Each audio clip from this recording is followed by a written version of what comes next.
avec un papa. Pour nous, c'était un papa comme tout autre papa. Mais je ne peux pas dire malheureusement, parce qu'on partageait ce papa avec les autres, c'est-à-dire avec les fidèles. Le matin, on se réveille, on trouve toute la parcelle remplie de fidèles. Et papa était très occupé avec les malades qui venaient tous les matins, et puis il dormait très très tard. C'est-à-dire on n'avait pas le temps de parler avec notre Père. Parce que je crois que tout papa, quand il a le temps, il parle avec ses enfants. Mais nous, c'était occasionnellement. Et quand on a compris qui il était, en ce moment-là, je ne me faisais plus de soucis. Parce que j'ai vu en lui qu'il était différent des autres. Et un jour, je crois que j'ai parlé avec papa, il me dira « Maman », parce que c'est comme ça qu'il m'appelait, « Maman, je comprends ton souci.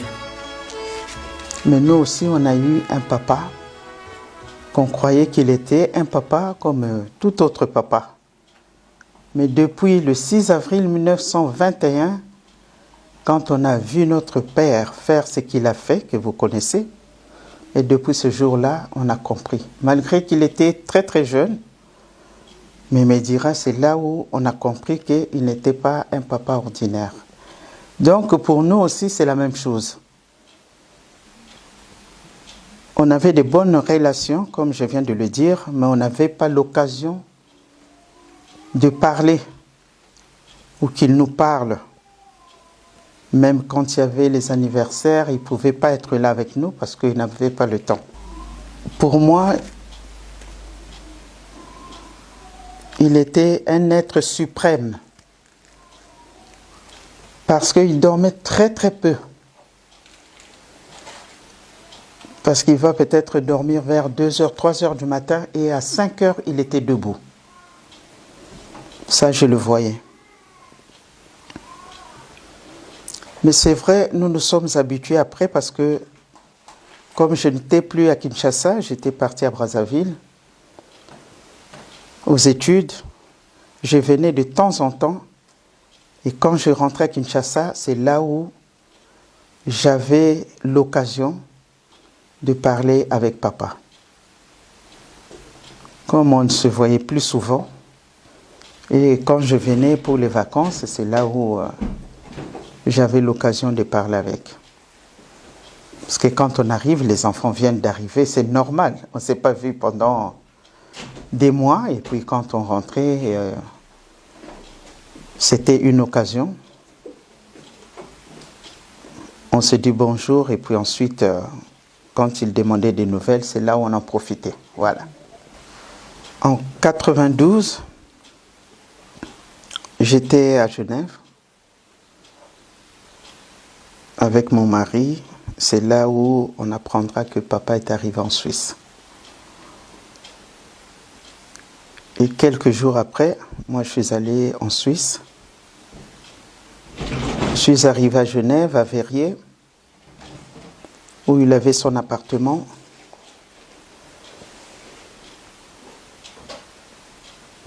Et c'est là où papa va me dire, oui, la santé ne me permet pas de rester à Kinshasa. Je suis venu à Genève pour le problème de santé. On a parlé de beaucoup de choses. Je suis resté là pendant 3 semaines, jusqu'au jour J, le 8 juillet. Et on parlait beaucoup avec papa à Genève.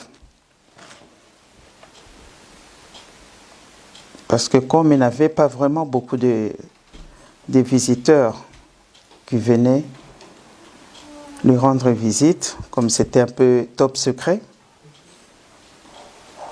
ben, j'en ai profité de parler avec papa. Il m'avait dit beaucoup de choses que je ne peux pas souligner ici. Il m'avait parlé des jours à venir, ce que nous allons connaître comme bouleversement.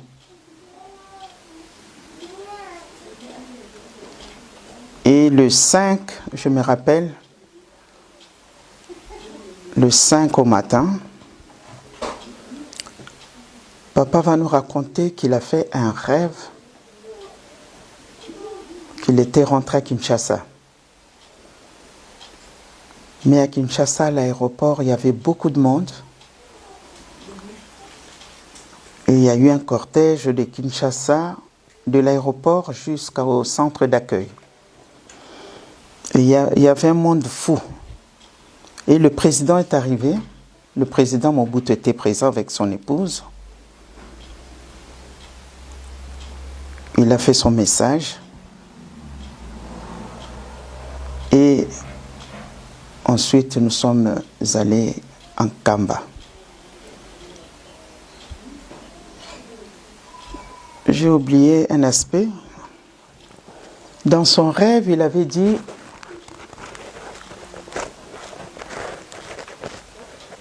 oui, maman, je suis rentré à Kinshasa, mais je ne suis pas allé en soute. Ouais. Sans dire qu'il va nous quitter. Je n'ai pas voyagé en soute. Voilà. Mais le jour où je mourrai, je ne voyagerai pas en soute. C'est ça qu'il a rajouté. C'est là où j'avais compris qu'il allait nous quitter. Alors, papa nous a laissé, disons, on est parti à l'hôpital le 6 juillet. Et tout au long de notre parcours, là, de Verrier jusqu'à l'hôpital, papa parlait dans la voiture sans cesse. Il nous parlait de beaucoup de choses que je ne veux pas souligner non plus. Jusqu'à l'hôpital de la Tour. C'était le 6 juillet. Et le 8 juillet,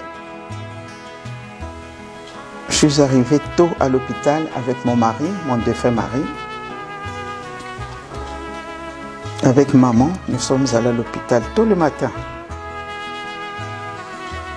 On parlait encore avec papa. Donc il y avait maman, papa Kila, moi, ma cousine Germaine, papa Bénin, papa Elébé,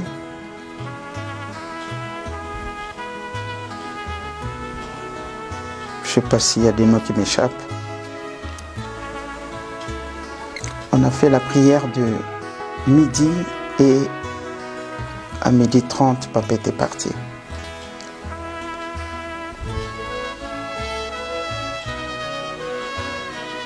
Mais on a propagé la nouvelle, comme vous le savez.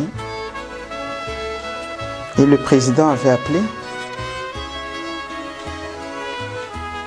Et c'est mon défunt mari qui a parlé avec lui parce qu'à l'époque, il était ambassadeur.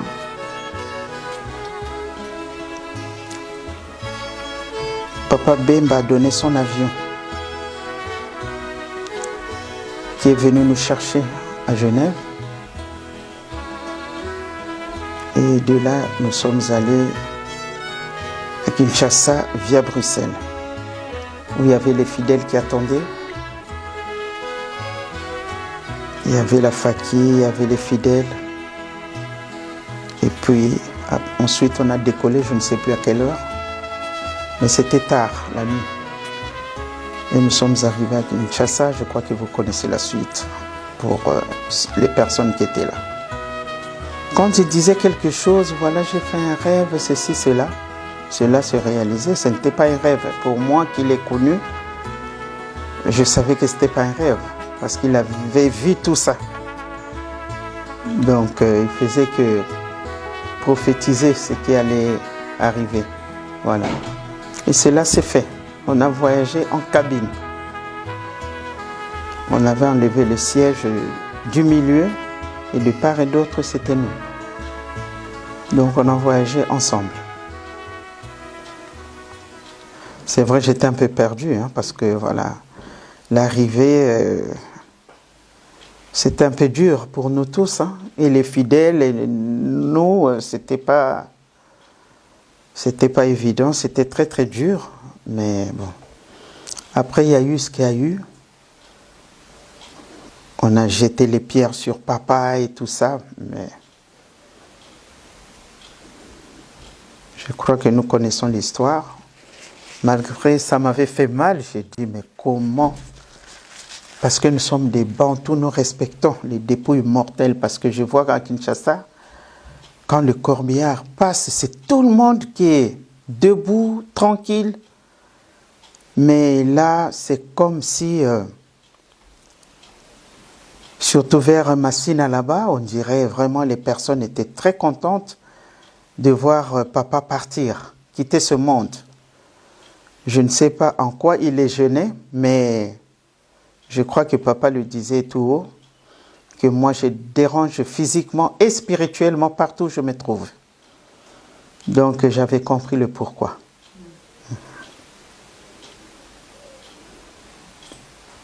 Je ne sais pas si c'était une bénédiction pour ces personnes-là ou une malédiction. Mais je sais qu'elles ont eu quelque chose. Chacune d'elles, en tout cas, a payé. Ça, c'est sûr.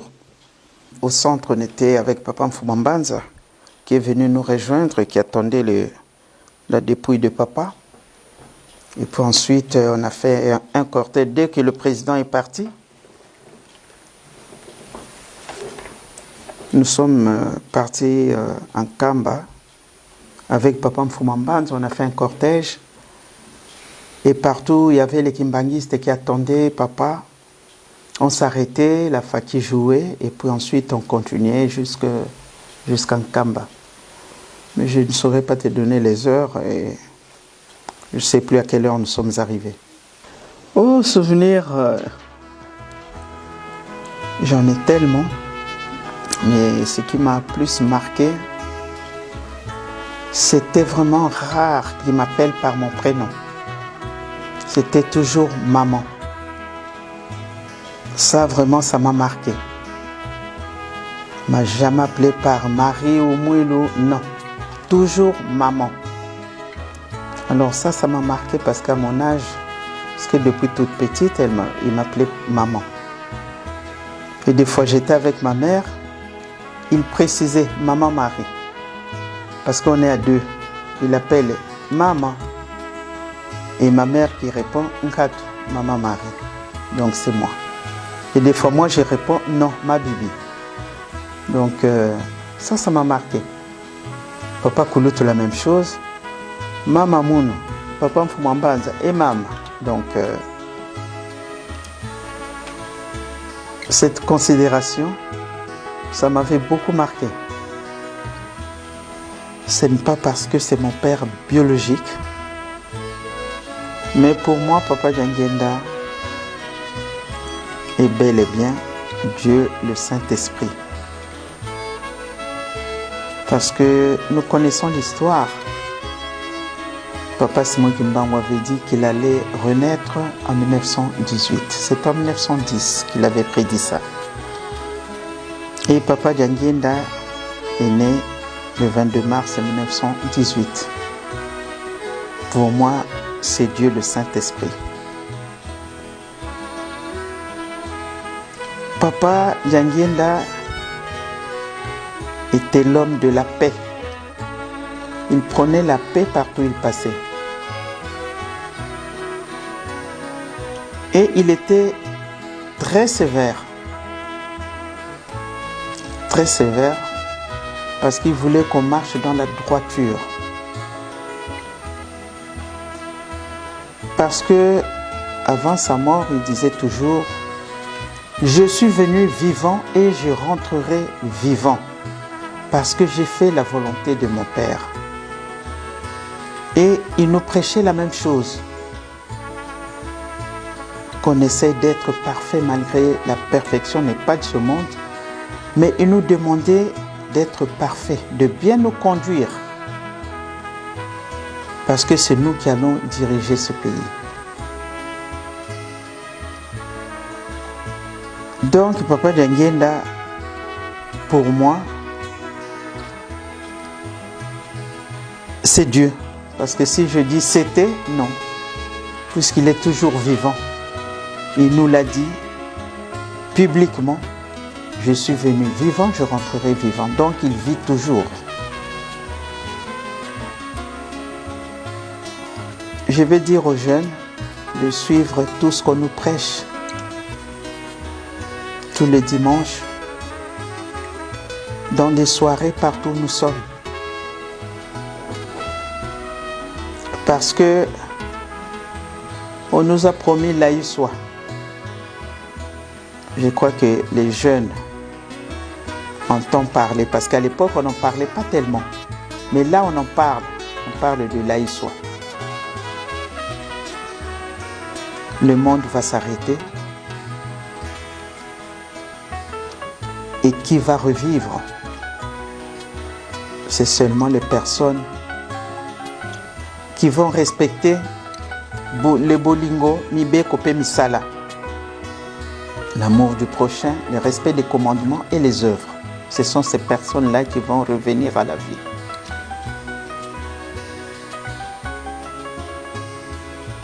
Voilà, c'est mon dernier mot.